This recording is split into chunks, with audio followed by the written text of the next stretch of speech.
Yo, yo, yo, do baby! We got serial killers that are still on the loose today.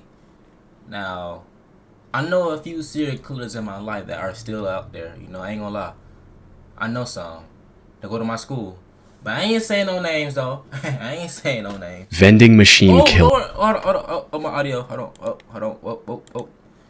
Boom, bam. There we go. On April 30th, 1985, a 45-year-old truck driver stopped near a vending machine in Fukuyama, Japan. He was exhausted from work and was looking for an energy drink to help him power through the rest of the day. When he approached the vending machine, however, he noticed something surprising. A bottle of Oranaminsi energy drink was already in the pickup tray. Thinking he'd lucked down on a free drink, the truck driver wasted no time chugging it down. What he didn't know was that this would be the last drink he would ever taste. Instead of the refreshing feeling he was looking for, he felt something horribly wrong with his body. A bitter, burning sensation quickly spread throughout his throat, followed by an intense wave of nausea.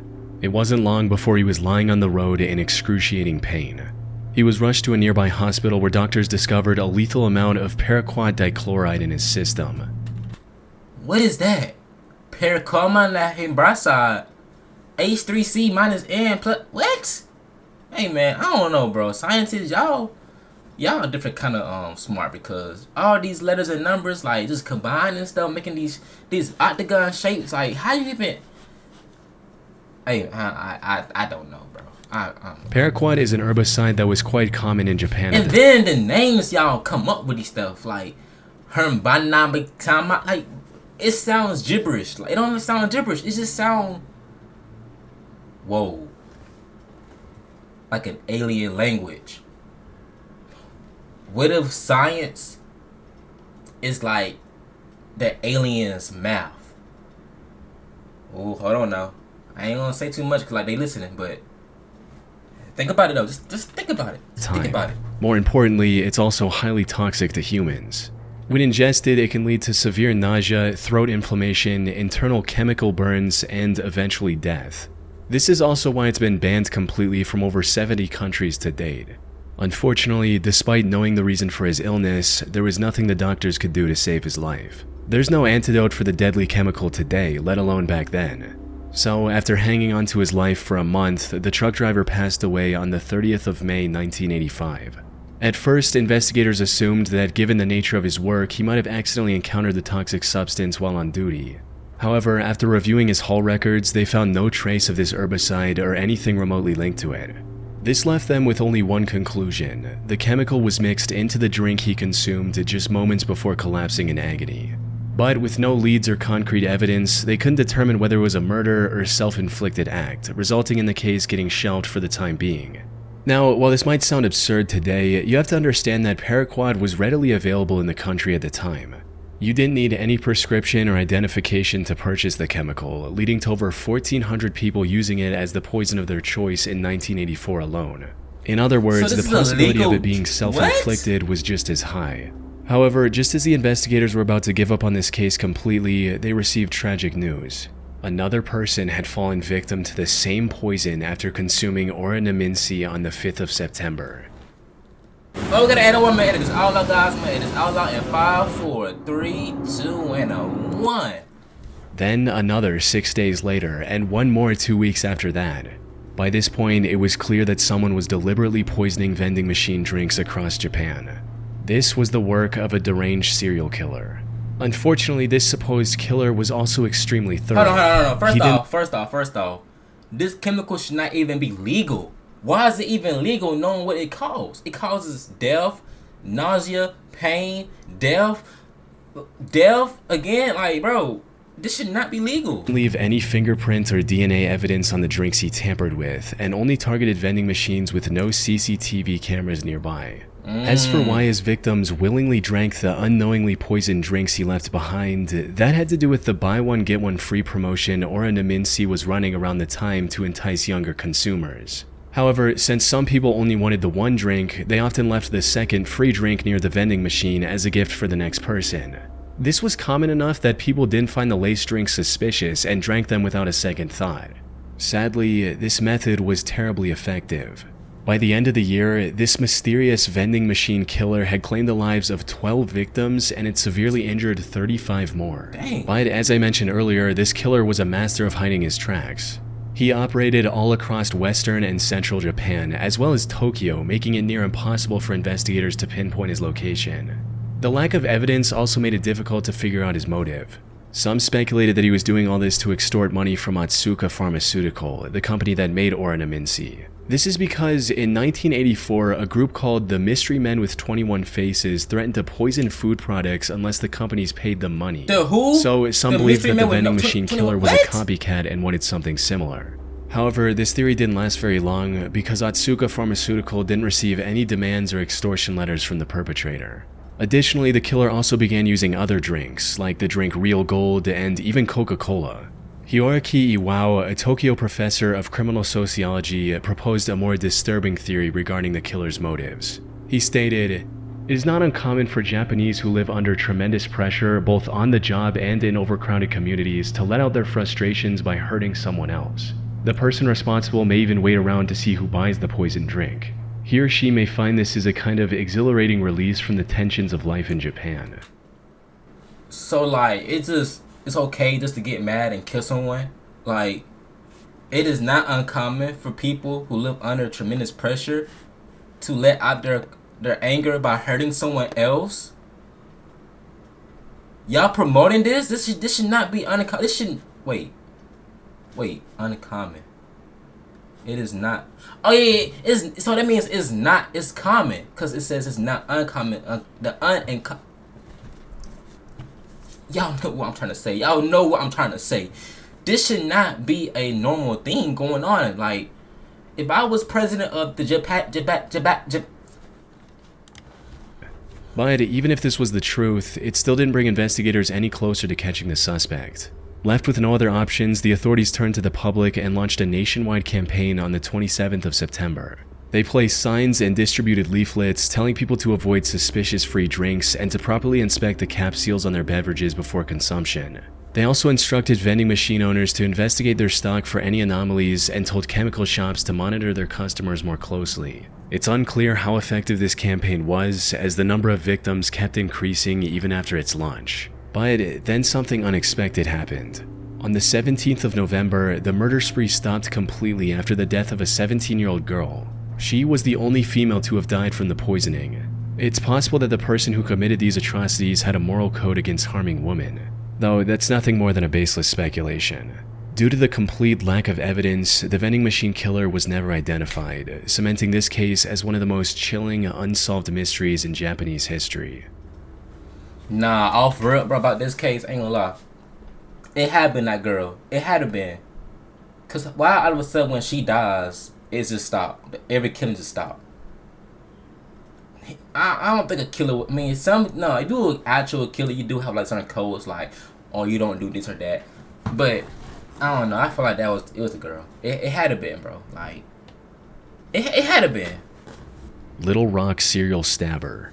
On April 11, 2021, the Little Rock Police Department received a distress call from South Pulaski Street regarding a potential homicide. When they arrived at the scene, they found a middle-aged woman lying on the street with stab wounds all over her body. Ooh. This woman turned out to be 41-year-old Deborah Walker. She was homeless at the time and was living on the streets when this incident happened. She was quickly taken to the hospital where medical staff discovered that she had been stabbed at least 15 times. Despite lying on the street, bleeding for what may have been hours, she miraculously survived and managed to regain consciousness the same day. Investigators also visited her in the hospital to gather any information she could provide about her attacker. Unfortunately, she was attacked somewhere between 1 and 4 a.m. It was still dark outside, and all that she saw was that her attacker was a tall, African-American male with a slender build. Now, in most other similar cases, such limited information would hardly be enough to generate any leads. But in this instance, the description Deborah provided left the investigators in disbelief. That's because her attacker's profile closely matched the perpetrator of another incident that took place about 8 months earlier in the surrounding area. The victim of that incident was 64-year-old Larry Eugene McChristian. He was living in Little Rock with his daughter Sarah, who was on probation at the time. On the 20th of August 2020, he had a medical emergency and was taken to the hospital in an ambulance. He was discharged from the hospital the next morning. However, when the hospital staff tried to contact Sarah so she could pick him up, she wasn't answering her phone. So they gave Larry the information about a nearby homeless shelter and a bus token to get there. Later that day, Sarah came to the hospital looking for her father, only to learn that he'd been discharged hours ago. She then reached out to the homeless facility Larry was told about, but they didn't know anything about his whereabouts either. The only option she had was to file a missing persons report and wait for the police to find Larry. 2 days later, on the 24th of August, Sarah received the call she was waiting for. Tragically, it wasn't the news she had hoped for. According to the official report, the Little Rock Police Department found Larry's body on South Gaines Street at around 2 a.m. They identified him by the hospital discharge papers he had on him. More importantly, he had multiple stab wounds on his body and was unfortunately already dead by the time the police arrived. His death was declared a homicide, and the investigators began looking for clues almost immediately. This proved quite impossible at first, since there were no witnesses and there wasn't anything that could be used as evidence at the crime scene. However, after inspecting the surrounding houses, they had a major breakthrough. The CCTV camera outside a nearby house had captured the suspect walking down the street when suddenly he spots Larry and begins walking towards him. After committing the crime, he tries leaving the area, only to stop, go back, and stab Larry one last time before fleeing. What the? As mentioned earlier, Bro! Crazy. Just crazy, bro. Come, look, bro. This man walking around back and forth. He spots a dude standing just minding his business, waiting for the bus for him, right? Just minding his business. Walking back and forth. Hey, you, come here. Walking toward and stab him. He leaves. Okay, back and forth. Should I go back? Should I go back? I'm going back. Like, it's crazy. He's walking towards him. After committing the crime, he tries leaving the area, only to stop, go back, and stab Larry one last time before fleeing. As mentioned earlier, this man matched the profile Deborah gave to the police, leading investigators to believe she was attacked by the same person. While looking into older cases, they also connected the same killer to another murder that happened in the area on September 23, 2020. The victim of this incident was 62-year-old Jeff Welch, another homeless man who was living in an abandoned home. On the morning of that day, Jeff's friend found him on the porch of his house with a stab wound on his neck. By this point, the investigators knew they were dealing with... This is porch. Hey, listen, I ain't just no one's living conditions. But bro, this is your porch? This can't be your porch, man. Like I said, I'm not judging no one's living conditions. You know, it's just... There's just no way this is someone's porch. But if it is, then you're comfortable, then hey, live how you want, I guess. With a deranged serial killer. However, just as they uncovered the connection between the three attacks, another tragedy unfolded. On April 12, 2023, a day after the attack on Deborah Walker, another one of his victims was found on the Wright Avenue overpass. The only thing in common with these 4 attacks was that they all involved homeless individuals, and they all happened between 1 and 4 a.m. There seemed to be no clear pattern on how the perpetrator selected his targets. This left the Little Rock community terrified to leave their homes, fearing they might become the next victim of the serial killer on the loose. After realizing the potential danger of the situation, LRPD began spreading awareness about the man who is now being referred to as the Little Rock Slasher. They also turned to the public to ask for any information they could provide on the matter, and even announced a $20,000 reward. We also need your help. If you have seen anything suspicious or have surveillance cameras on your homes or businesses in this area, please contact us at 501. So sorry for the ads. So sorry. Unfortunately, despite having CCTV footage of the suspect, the Little Rock Slasher was never caught. The case remains a mystery to this day. Or at least that's what the official reports say. While researching this case, I came across an Arkansas-based blog called the Snarky Media Report. The authors of this blog did their own investigation into the slasher case, and what they found was shocking to say the least. Put simply, they claim to have found the true identity of the killer after talking to multiple locals and Deborah, who, according to their blog, already knew the identity of her attacker. They also uncovered many details about this supposed killer, including his criminal record, which reveals that he has already served 2 prison terms in Arkansas for felony convictions of domestic violence. Also, his history with drug abuse and how it made him very agitated and violent. The authors of Told this you he blog crazy. also claim to have Don't do contacted drugs, the make alleged you crazy. killer's previous landlord, who gave them I this would know. image of the perpetrator. Which begs the question, if they know so much about the slasher, including his legal name, why didn't they give this info to the police? That's where the case goes from creepy to bizarre, since, according to them, they've already given everything they had to the relevant authorities. Despite this, the Little Rock police didn't make any progression in catching the serial killer. Snarky Media also published a video of the Little Rock mayor and police chief refusing to answer questions about the case. This seems to hint at something incredibly shady going on behind the scenes. That said, there's no way for me to confirm if the authors of the Snarky Media blog are telling the truth. For all we know, their whole investigation is made up, and this is just some random guy who has nothing to do with the 4 attacks, and it's all a ploy to make the Little Rock Police Department look bad. Most of the information they've gathered seems to check out with what's released publicly by the authorities. The only discrepancy in their investigation is the age of the suspect.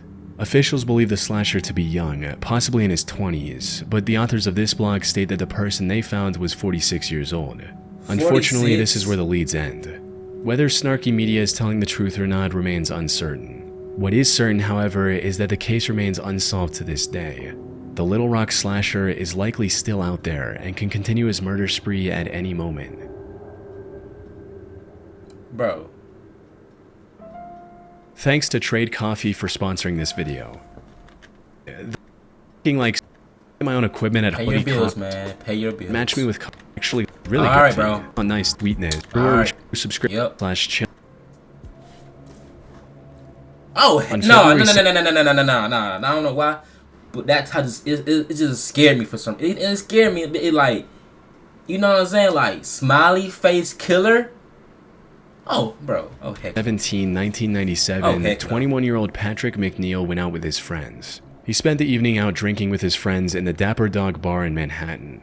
During this time, he likely drank more than he could handle, resulting in him throwing up in the bar's bathroom before leaving in a highly unstable and disoriented state.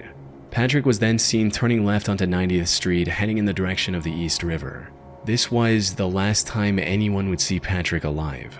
Following this night out, Patrick vanished into thin air. Despite extensive efforts, authorities found no leads or clues to his whereabouts. That is until April 7, 1997, when Patrick's lifeless body was found in the East River 50 days after his disappearance. Duty Sergeant of the NYPD's Special They say Investigation 50 Division, days? 50 days after his 1997, when Patrick's lifeless body was found in the East River 50 days after his disappearance. 50 days? Duty Dang. Sergeant of the NYPD's Special Investigation Division, Kevin Gannon, was called to the scene to assist with the body's recovery and examination. Kevin had been a seasoned detective for years, and by this point there was little that could surprise him. However, the circumstances surrounding Patrick's death disturbed him to his core. The more he looked into it, the more strange the situation became. For instance, Kevin noted that Patrick's body wasn't decomposed enough to have been floating in the river for a week, let alone the past 50 days. He also found burn marks on Patrick's body, hinting at the possibility of him being restrained prior to his death. Kevin knew that something wasn't right. Unfortunately, due to the complete lack of evidence pointing to the contrary, Patrick's death was ruled as an accident. Kevin kept thinking over this feeling That's for not the an next year. accident. That ain't no accident. Come on, bro. Well, then again, he was drunk, but he wouldn't end up in no river with burn marks on him. Come on, that ain't no accident. Before coming bro. across a case that reinforced his suspicions even further. On February 13, 1998, another body was found in the same stretch of water. This body was later identified as 22-year-old Lawrence R. Andrews, who had gone missing on New Year's Eve after celebrating the event with his friends in Times Square. After getting on the case, it didn't take long for Kevin to notice eerie similarities between the two cases, as both bodies were found within yards of each other. Both of them were also young Caucasian males and were on track to have successful careers. They both disappeared in one of the most crowded cities in the world without any trace as well. Most importantly, Kevin also found similar oddities in both cases, where the bodies were a lot less decomposed than they should have been, and there were burn marks indicating possible restraints before their death. Lawrence's case prompted Kevin to look for other similar cases across the US. He enlisted the help of fellow detective Anthony Duarte and a criminal justice professor, Dr. Lee Gilbertson. Together, they began investigating these cases, and soon a chilling pattern began to emerge. In total, they found 45 different instances of young men dying under shockingly similar circumstances as Patrick and Lawrence. Most of them went out for a night of drinking, became more intoxicated than usual, disappeared shortly after, and were later found dead in some body of water. Almost all of them were also Caucasian and on track to have a high-paying career like engineering after college. Most disturbingly, however, they also found graffiti of smiley faces near the bodies of— Bro. If someone... Bro. If someone is killing somebody and leaving smiley faces behind, that ain't no one but the devil himself, bro. Look at this one on the bottom left corner, bro. This right here, bro. This is the devil. Look at the horns. Like, this ain't nothing but the devil himself, man. Rest in peace, all these victims, bro. That's at least a dozen different victims. Evil, man. Evil. This led to the 3 investigators creating the smiley face murder theory. According to this theory, these 45 and possibly many other deaths from the 1990s to 2010s weren't accidents in the slightest. Instead, they were murders committed by a single deranged person or an organized group of serial killers. It took them 45 cases. Wait, no. It really took them. Yeah, it took them 45 cases to realize it's not an accident, cause you see smiley faces out of a sudden. This is the only logical explanation they could find to justify the many oddities and similarities in these incidents. That said, while this theory makes complete sense to some people, others aren't convinced one bit. Criminal profiler Pat Brown, for instance, called this theory ludicrous. She believes that the idea of connecting smiley faces, one of the most common graffiti symbols, with murders is just absurd, stating, "It's not an unusual symbol. If you look in any area 5 miles square, I bet you could find a smiley face." The FBI also completely denied— I mean, I bet you would. He killed 45 people. I bet there'd be 45 faces. I mean, I'm just saying. this theory in a statement, like, reading, "The probably more FBI had killings. reviewed the information about the victims provided by 2 retired police detectives who have dubbed these incidents the smiley face murders and interviewed an individual who provided information to the detectives. To date, we have not developed any evidence to support links between these tragic deaths or any evidence substantiating the theory that these deaths are the work of a serial killer or killers. The vast majority of these instances appear to be alcohol-related drownings." However, despite these setbacks, the 3 men have stuck with their theory. They're still working on finding evidence to back their observations. That said, if their hunch is correct, it would mean one of the most wicked serial killers in American history is still at large today. And he probably still alive right now, bro. I promise you I'm gonna edit it all out. I-70 killer. Robin Fuldauer was a 26-year-old Indiana University graduate who was working at an Indianapolis Payless shoe source store near I-70 in 1992. Hey, man. Y'all too young for that Payless The 8th of April was supposed to be her day off. However, just as she was getting ready to relax at home, the employee who was supposed to man the counter called in sick. Left with no other options, her manager called Robin and told her to cover the shift instead. Robin wasn't very happy about this emergency shift change, but she reluctantly agreed, arriving at the store at 10 a.m. and starting her shift as usual. Unfortunately, her day was about to get a whole lot worse. Everything seemed normal until 2 p.m. when the manager called the store for a routine check. To her surprise, Robin wasn't picking up the phone. She kept trying for a few minutes before giving up and calling the Speedway gas station neighboring the shoe store. One of the gas station employees, a friend of Robin's, went to the Payless store to see if she was doing okay. However, what she found inside left her confused. The store was in slight disarray and some of the shoes were missing from the shelves. The cash register was also open and there was no money in it. Most concerning of all, there were no signs of Robin anywhere. Her friend called out Robin's name, hoping she was just in the back and would respond. But when she didn't hear anything from Robin after minutes of standing in the store, she became worried and called the police at around 2:20 p.m. The cops arrived within minutes and began searching the store for clues on Robin's whereabouts. And it wasn't long before they made a devastating discovery. They found Robin lying in the store's back office, covered in blood. Ooh. It was already too late. During questioning, an employee from the store— Alright, no. Actually, I know about this. It could have been like, I don't know what's going on, but I'm gonna have a theory. This is a little theory, guys. All right. She died from her period blood, like her internal bleeding. You know, we all know females got periods, whatever, right? And for Robin, unfortunately, she lost too much blood and she just died. I mean, rest her soul, but it's possible. Is it? I don't know. I'm just talking. Across the street claimed to have seen a strange man loitering around the shoe store a couple hours earlier. According to this employee, the man sat on the curb for about a half hour, rifling through his bag and staring at the Payless store. They then saw the same man a few minutes later trying to hitch a ride back to Interstate 465, which was about a quarter mile from the store's location. Unfortunately, they were too far away to get a good look at the man's face. Given the money stolen from the register, and without any other leads, investigators filed this as nothing more than a robbery gone wrong. However, they couldn't have been more wrong. Because just 3 days later, something similarly tragic happened to 23-year-old Patricia Smith and 32-year-old Patricia Makers. The two were working at a bridal shop in Wichita along I-70. The incident happened a little past their usual closing time as they were waiting for a customer who had a pickup. When they saw a man approaching the store, they assumed that it was the customer. However, this man drew a gun on the two after entering the store, took them to the back, and executed both with shots to the back of their heads. As the killer was leaving the store, he crossed paths with the actual customer the girls were waiting for. Without hesitation, he aimed his gun at the man and ordered him to head to the back of the store. But the customer defied his command and ran, narrowly escaping with his life. He later helped the police draw a sketch of the killer. Unfortunately, the sketch didn't provide much. Wait a minute. I know him. Nah, bro, I know that dude.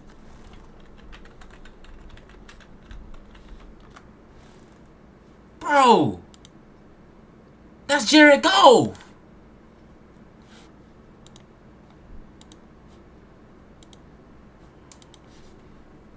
No, Jared Goff.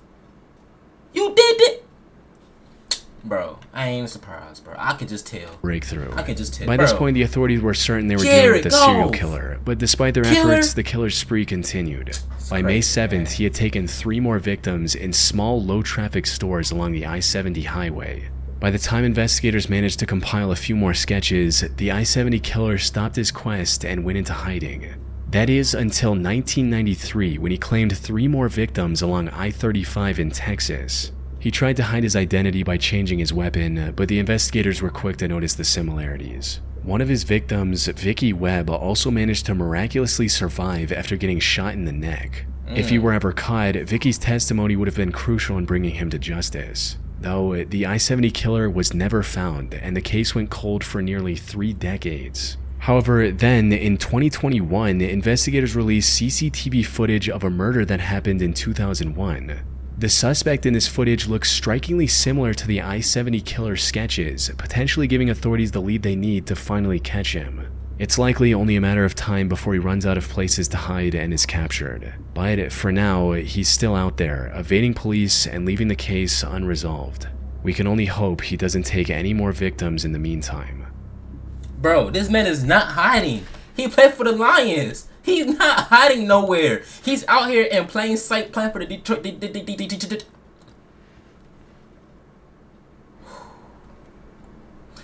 Guys, this was serial killers that are still out there today. If y'all enjoyed, leave a like. If you didn't enjoy, leave a like. If you're not, subscribe. I mean, you should be. Subscribe. And as always, God bless.